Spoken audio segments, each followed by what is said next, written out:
I've got the record going, and I am introducing Amber Gale to the podcast. I'm really excited to talk to her. We actually don't know each other very well, but we were introduced to each other. Well, she applied to speak at my conference, but as she was applying about the same time, I don't know if there was some serendipity going on or what was happening, but several people were like, hey, have you heard of this chick? She's, got this Facebook page and she talks about her son. And so we kind of started looking into you, and then you applied to speak at Abundantly You, and we are really excited to invite you. So welcome to the podcast. Hi, thanks. I feel like we are both superficial with our microphones.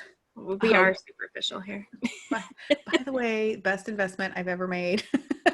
Like, people are like, wow, that's super fancy. And it really wasn't very expensive. No. But so a couple things just to introduce you at the beginning. Tell us a little bit about like what you do and what your daily life is and why you have this page on Facebook that people should follow. Sure. So what I do is a loaded question because I do a lot of things, but in terms of my family and the page, I'll stick to that one. I have a daughter who's 11 who is completely 100% just like me, for better or for worse. So she's sassy as can be. And then I have a son who is 4, and he is kind of just one of those kids that sparks joy everywhere. And he just happens to have Down syndrome and was born with a congenital heart defect known as hypoplastic left heart syndrome, which are fancy words that mean that he was born with half of his heart. So he had to have a bunch of open heart surgeries when he was little, 2 open heart surgeries before he was 1, has a trach, has a G-tube, has a number of different medical things going on with him. And really, when he was born, one of the first things you do is you do a Google search and try to see, what does this mean? They tell you not to Google search, but anytime somebody says, don't Google it, that's the first thing you do. So, when we Googled it, there really was nobody that we could find that had a kid that had a combination of the different things that he had. And the only things we could find were like medical journals full of statistics about how he wasn't going to live. And really that's the message we were getting from the doctors too. So, as things kind of progressed, went on, like he's happy and joyous and full of life. That was one of the things where I wanted to make sure that there was another message out there besides just the doom and gloom of the medical journals and the poor outlook, because he's not, in any way unhappy. If you've seen videos of my kid, he is pretty much a pretty joyous, happy, thriving kid under the circumstances. Well, it's interesting when you say that, because I don't know the first thing about a child needing a trach or a G-tube, let alone both. And I know I've read what you said about your son's heart condition, but I didn't realize that meant he had half of a heart. And to be honest with you, like, it's great to hear you just say it so simply like that, because that's a bigger impact than me trying to understand whatever those other words that you had were. And I'm sure if I Googled it, I'd be crying for you and what you have to deal with.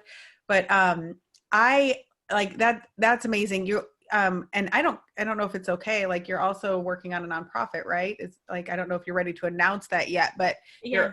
You're working on starting a nonprofit, which sounds terrible. What are you doing? You're right. Starting a nonprofit is not exactly the most fun thing I have ever done. There are definitely more fun things that I have done in my life, but it's going to be so worth it. And it's already been worth it in some of the pilot that we've done. So I basically about a year ago, roughly, I kind of started this journey of, I work with a life coach, and she's been amazing and really made a big difference in how I handled everything as a special needs parent. And did you use her just to bounce things off of? What did you go looking for in a life coach? And when you were trying to figure that out, like, I know what a lot of people look for, but yeah, a lot of people are looking more for like a business coach or somebody to help them with a lot of those pieces. I was not. I literally needed somebody to check in on me and make sure that, I was doing anything to take care of myself. The irony is when I started, like my goal was I want to become a morning person. Like I can't continue to stay up late every night and get up at like, I don't even know what time it The was. demand, like, are you talking about like the demands of your son's schedule? Yeah. As a child, like, so was he a baby when you started looking into this, or? So he was probably like 2.5, 3. And actually, Alex is my life coach. So I met her through U conferences stuff, kind of roundabout with Jess as well. And it was just one of those things as she was talking, I was like, I think there's just something, like, I feel like she can help me with things and I don't know what things she can help me with. And so I scheduled like the free, like introductory call with her or whatever. And, I had not really processed, I had a therapist, I talked to my therapist, but I really didn't process a lot of the emotions. And I got on the phone with her and I felt so horrible at first because I totally like broke down into tears and I was like, I can't handle this. Like everything is like overwhelming. And I'm like, and I totally don't normally do this. Was life as a mom before your son was born, like just as overwhelming, or like, did it just put a big magnifying glass on it? Life before my son was born was very different. And I mean, it was still challenging, but I remember like Your perspective was different at the time. Perspective was very different. And I remember even then, like I'm very big. I love my job. I have a corporate job. I work for Haibu and I love my job. I always have. And I remember when I was pregnant with Avery, somebody had told me that I was going to have to make a decision between being a career mom or a career person or a mom, because you couldn't be good at both of them. And I took that to heart and I was like, the heck I can't. And I did it. I was able to balance both. But when AJ came along, that was a little bit of a different ball game. Like I had to set much harder boundaries and figure out how to balance all that much differently than I did with her. So that's a lot of, when I was looking at a coach, that's, I felt like, I could get through all the tasks, but I wasn't taking any of the time for myself. And that's really what I worked a lot with my coach on, was just how to make sure I'm prioritizing me, how to, make sure that I am eating, the basic life things that, you don't necessarily think you should need a coach for, but at the end of the day, sometimes you really do. Okay. So take a step back quick and tell me about the sleep, like you wanted to be a morning person. Because I went through a journey with that as well. I've talked about it a few times. I know a lot of my business owners feel the same way, but what they end up doing, guilty as charged. Like I literally just bought this stuff called Premium Sleep Optimizer for Women, and I take some CBD sleep stuff because I get this my brain tells me I get a second wind at 10 p.m. I hate it because when I read the emails I send out at 10 p.m., it is not okay. But like, damn it, so many typos and different things I would have changed. But I mean, I'm sure you were that's the peaceful time of the day in your house. So what made you decide, like, I can make this choice to be a morning person? And I know everybody watching is like, I'm listening. What did you do? You're going to hate me because I'm totally going to tell you I never became one. Same. So reality was, just kind of, one of the first activities that I did kind of was just to go through my schedule, line up everything that I needed for AJ, everything I needed for Avery, everything I needed for me, for my job, for like everything, and put it onto a big calendar of the day of here's what my day looks like and here's where things fall and here's when I have to do what. And kind of looking at it and trying to fit in like anything for me. The only place I could fit it was either early morning or late at night. And the problem with late at night was AJ still has like meds and cares and things that need to be done until 10:30, 11 o'clock at night. So I'm not even done with him until late in the evening anyway. He's asleep. He's out cold. It must be great. You can eat your kale chips while you're asleep because you don't have to taste them, and it's fantastic for him. But that's the only way to eat kale chips, in my opinion. So nobody likes kale. I've said it before. I said what I said, and I will say it again. So like, I'm not done with him until 11. So it just became like, I was constantly fighting this battle of, okay, well, as soon as I'm done with that, I'm going to move to bed and I'm going to get up early the next morning. And every now and then I would get it good for a few weeks and then it would fall apart again. I'd keep beating myself up. And it turned into this idea of, why do you need to be a morning person? Like, what makes you think you have to be one?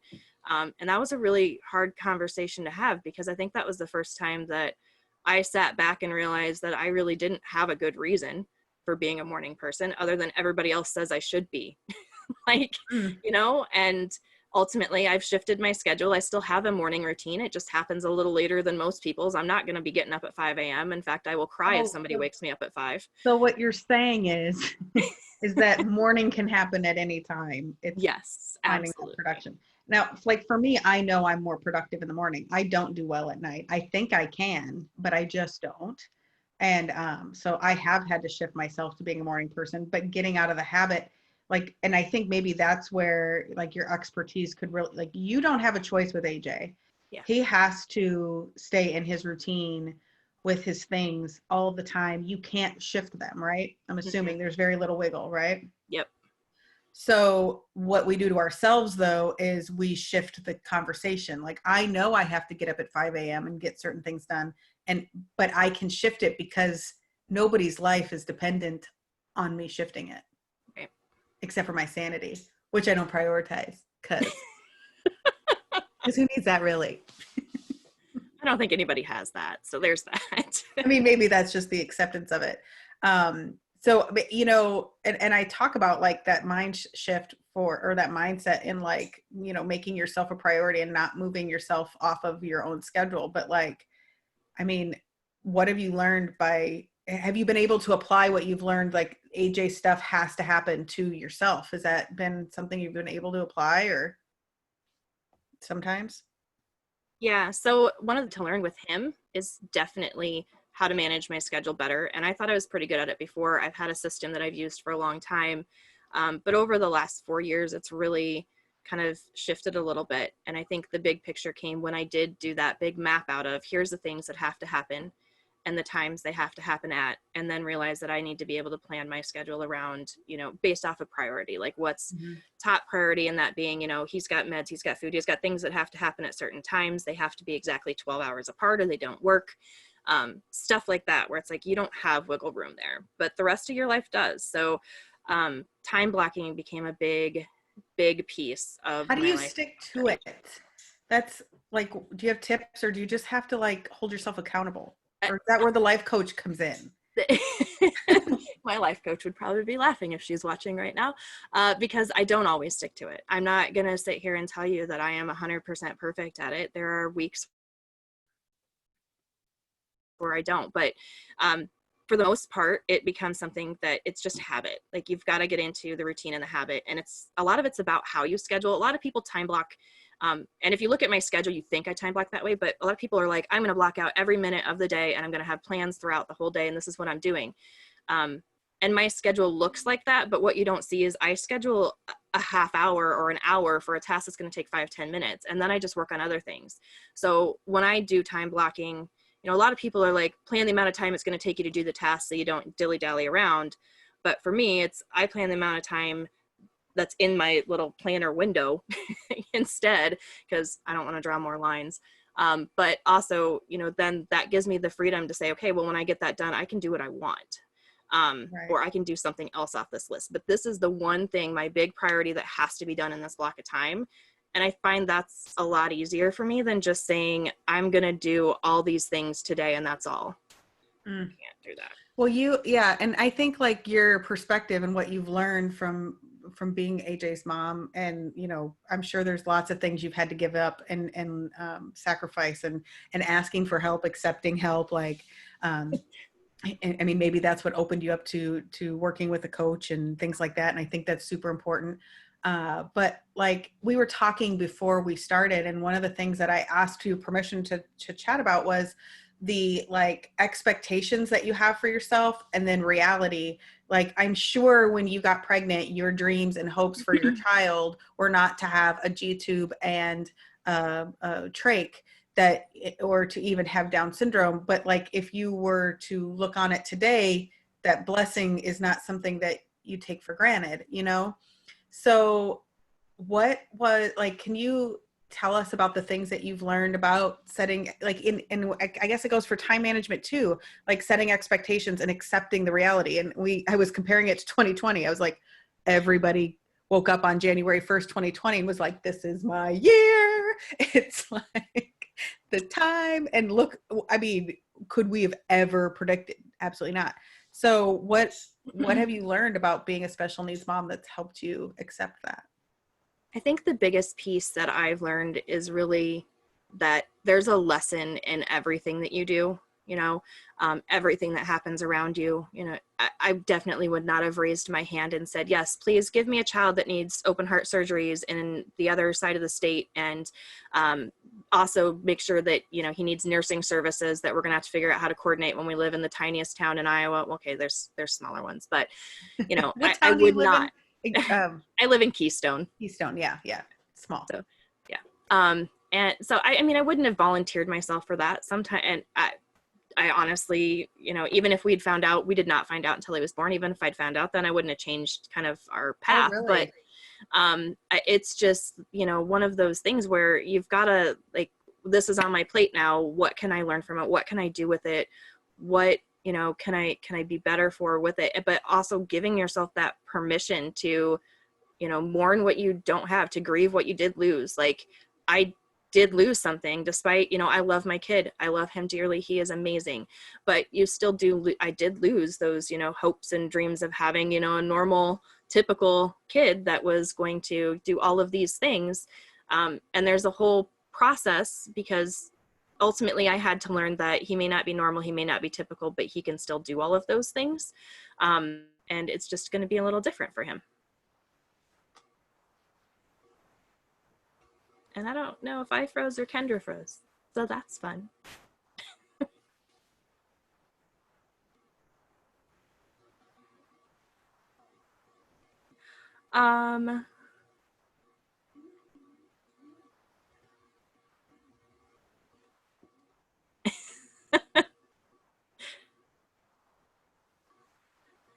Technology. I know. And it does this occasionally. So I always have my backup ready to go. Mine's handy too, just in case. But we should still be recording. So Okay. it should be fine. Anyway, see, now my computer's turning back on. Good time. It is. Anyway, so finish what you were saying. Sorry about that. So as I was saying, there's a learning experience in all of these things. No. And Kendra's learned to have, her phone handy. I got. So really, the big thing is, it's okay to mourn, the things that you didn't get and to grieve about those things, but you also have to look at it as a big learning experience of what can I learn from it? What's changed? What needs to be different in my life? Like what impact does this really, what's the world trying to teach me? And I can tell you, like, having AJ, like, my entire purpose in life definitely shifted and changed after I had him.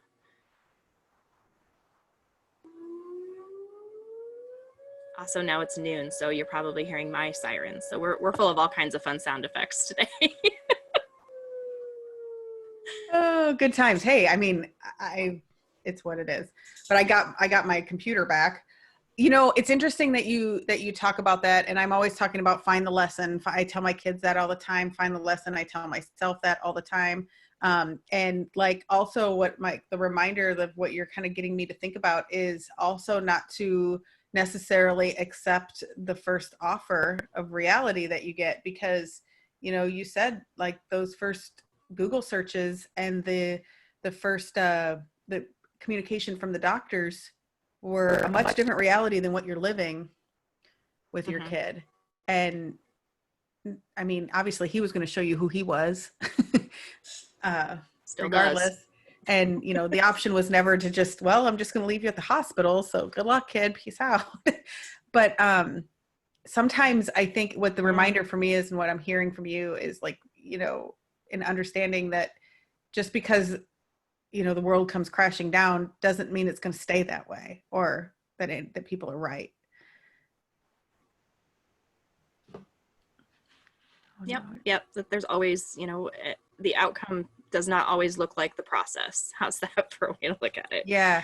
The other thing I really wanted people to know about you, and that I've been so impressed and that I've learned from you, is AJ qualified for a MakeAWish, which I hadn't, I told you before we started, like, to me, Make-A-Wish has always been the thing that kids with cancer get, and they go to Disney.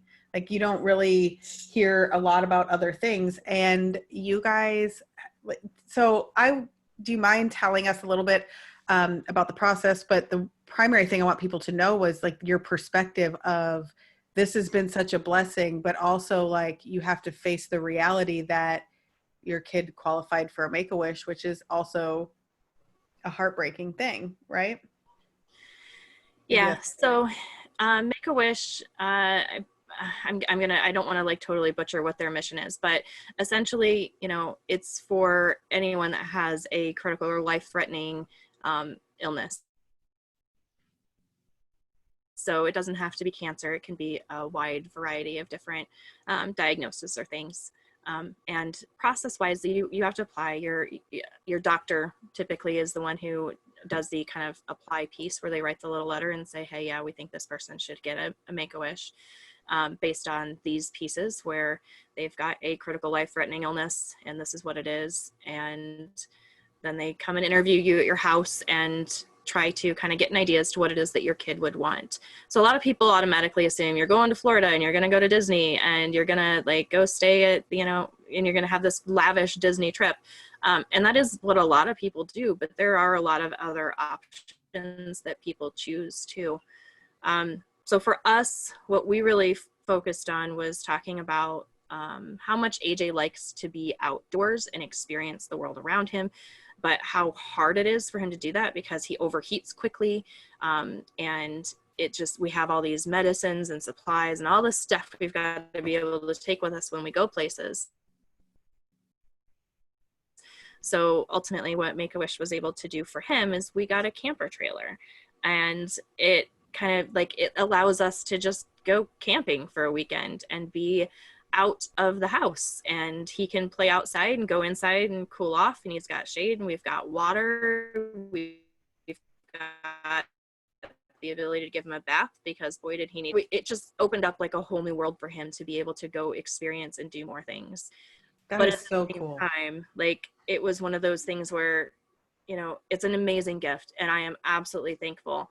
But at the same time, a lot of the feelings that came in were very bittersweet. It's you're getting this gift because you don't know how much longer you have with your kid. You're getting this gift because, he has a critical life-threatening illness. And it's kind of one of those things that, sometimes gets pushed out the back of your mind and you're like, oh, well, he's here today. We're cool with that and just live one day at a time. And for the most part, I think that's still the right answer. But when something like that happens, it's definitely a reminder that, you don't have forever and you need to enjoy the minute that you have. And it was kind of a slapping of gratitude around and also a little bit of a bittersweet reality. And I think I cried more in that week than I've cried in a very long time. Yeah, I bet, because it's probably really easy to forget that your time, and I don't know what your time is, but it can't be the same as anybody else's. And obviously he's outshined all the odds so far, which how amazing, but that doesn't put him out of the woods of being or of having challenges as he goes on with his life. So, and I guess when you say that, my question to you as somebody that has never been, like, I had a deaf cat once, like that's as close as I get to understand. I know, isn't that terrible? I mean, how blessed am I, honestly? But I don't have children either, like none that I've birthed. So like, I don't have that perspective, but like, what makes you happy, or what makes your heart as a special needs mom, like feel included or a part of something, or how can other people help you to like feel as quote unquote normal as a mom? Like what works? I think really a lot of it's about that inclusion and acceptance. And a lot of people, that's one of the hot topics too in the special needs world of, I don't want to just be put into the classroom. So I think one of my favorite memories that I have of AJ at school was, he's in preschool. He doesn't necessarily communicate as well as everybody else. He signs. His school was amazing. They taught the other kids in his preschool class some signs so that they could all communicate with them. So they learned a couple signs a week. But he'd never really played with other kids. He didn't spend a lot of time around other kids. So, when the kids would at one point came up and offered to play Ring Around the Rosie with him or something, like just actually including him and, you know, not being afraid of him, not pointing and like whispering away, you know, asking questions, like trying to play with him, the kids being there. And then the parents, a lot of times, you know, people are afraid to ask you, like, you know, what's that thing in his neck? What's that for? Just ask the question. The worst thing that's going to happen is somebody's not going to want to talk about it. And that's their right. They may not want to, but the vast majority of people, I would love anytime somebody comes and asks me questions about AJ, I'm more than happy to talk about it and kind of give them a window in our world and let him introduce himself, because he can tell you what his name is and say, you know, hi, my name's AJ, and sign it out for you and things like that. And I think just not being afraid of us and, you know, being willing to have those conversations. Yeah, yeah. And it is hard for somebody that hasn't been through it, because you don't know when you're supposed to speak up or if you're supposed to. And, you know, you're not supposed to do things like stare or point, you know, and you try to teach your children that. But at the same time, like, we don't, I do now, because I had a really traumatic situation happen when my kids were little. They'd never seen a person in a wheelchair. And into my salon comes a little girl in a wheelchair that was getting her haircut, and she had a trach and she had all kinds of tubes and things. And my kids were like moths to a flame. They like jaw on the ground and walking toward her with their like eyeballs bugging out of their head. And I had my hands covered in color because I was coloring somebody's hair. And I couldn't stop them. I couldn't stop the train wreck from happening in front of me. And thank God the mother of this little girl was super like okay with it, and willing to like ask my girls to say hello. Oh, you can say hi, you know, something like that, she said. But I was completely mortified. And what it reminded me was that I have not, my kids haven't, like, you only know what you know. And I think these conversations are important so we can expose our kids to things that they don't know, so they don't have to learn it later, you know? Yeah. And honestly, most special needs parents, I'm not going to say all of them, you're going to have some that don't want to talk about it, or maybe they're having a bad day. They're no different than everybody else. But Right. most people are more than happy to talk about things, especially if you've got kids that are, you know, curious or want to know. And like, that's the only way he's going to meet other kids is through other, you know, family. So by all means, say hi. If you see us out and about, come and find us, say hi.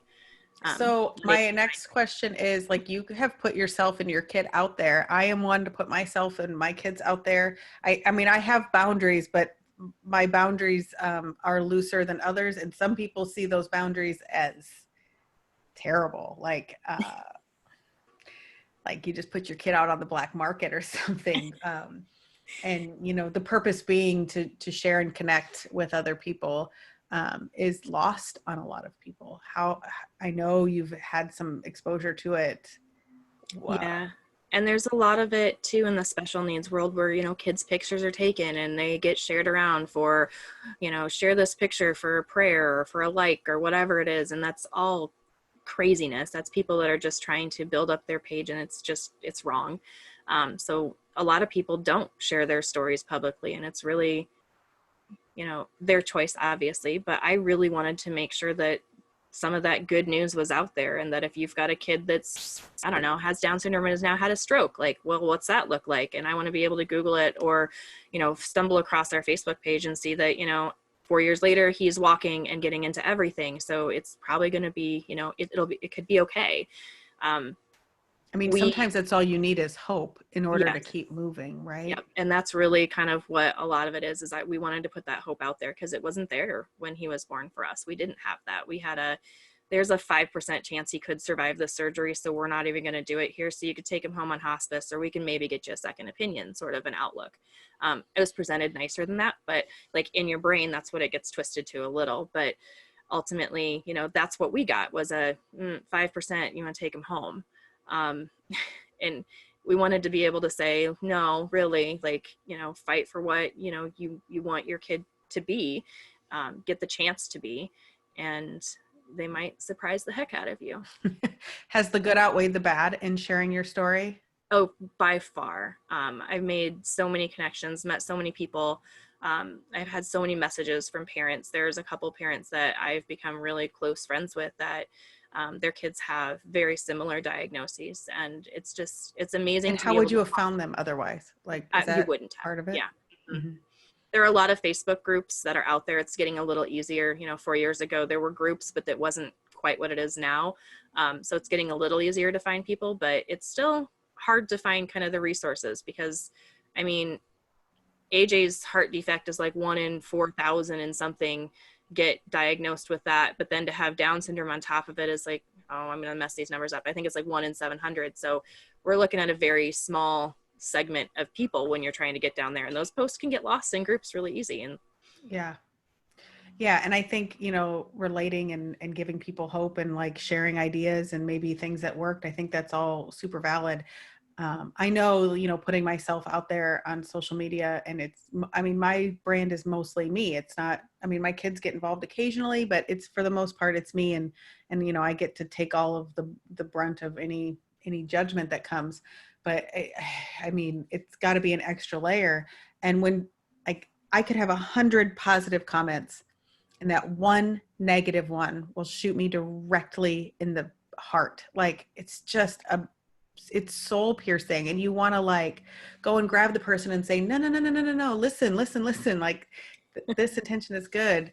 The one can outshadow the bad. So, do you have it? I know there's probably people watching or listening that may want to tell their story and that may want to get it out there. Do you have advice for people that are afraid of that? Like that's like, I don't want to deal with the negativity. And we've had some of that, people who think, we should have found out beforehand and nobody should have a kid with Down syndrome because it's preventable. We get comments like that. It's great fun. Oh my God.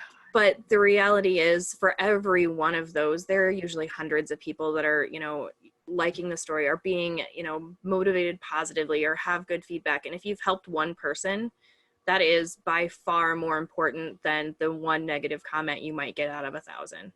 That's good to know. What about your older daughter? I was telling you about one of my cousins that has Down syndrome. She's now 21, and her older siblings, like, I know now looking back how much they benefited and how kind-hearted and amazing they became. Just having a sister and that compassion, empathy that they learned. But your daughter was what, 8 when AJ was born? 7, 5, 6. 5, 6, Somewhere in yeah. there, maybe. I don't know. My math skills are really bad right now, so don't ask. Well, but she was younger. like an established kid. But she had a set routine. She had things she did. We actually, the year that he was born, we moved houses. So we'd moved from Van Horn to Keystone. So not far, but we'd moved. And we also changed school. She just changed schools as well. So that was a crazy year for her. So we moved, she changed schools. She was going to the Lutheran school and moved to the public school. Ooh, and big then change. and and then her brother was born. So it was a crazy big year for her, but she handled things better than I could have ever imagined. I always say that, she deserves so much more credit than even I do, because if I had been handed that basket of crazy at her age, I would have been stomping my feet and being so upset that the world was not fair and somebody needed to pay attention to me.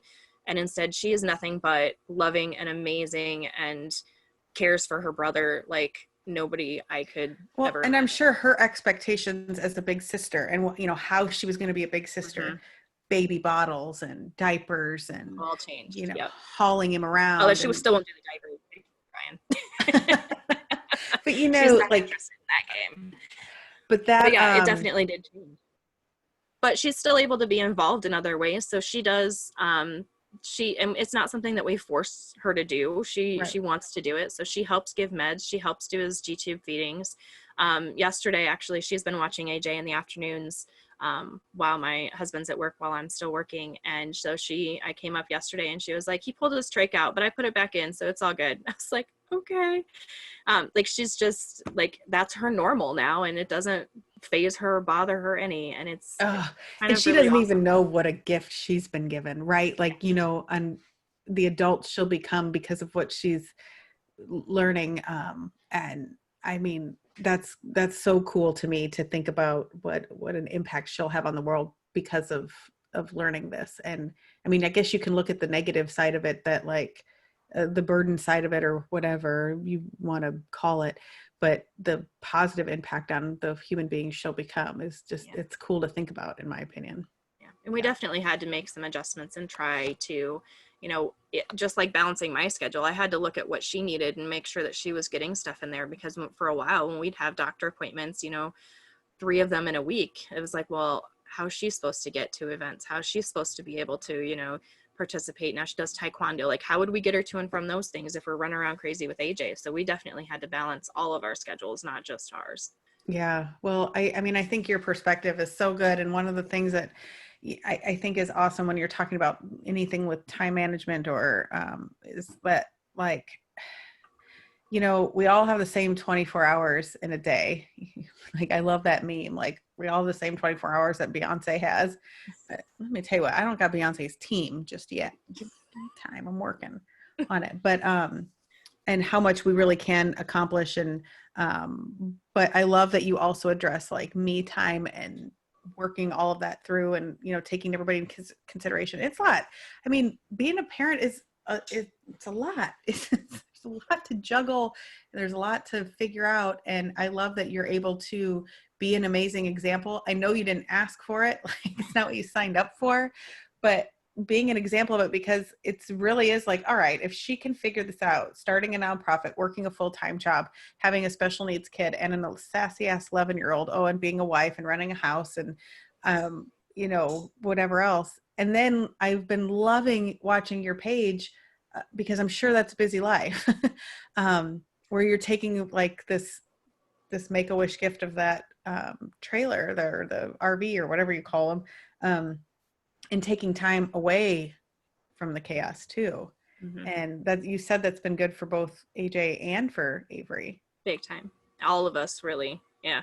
And the campsite we go to does not have very good cellular data service, and there's definitely no Wi-Fi. So it's definitely been a challenge for the 11-year-old for sure.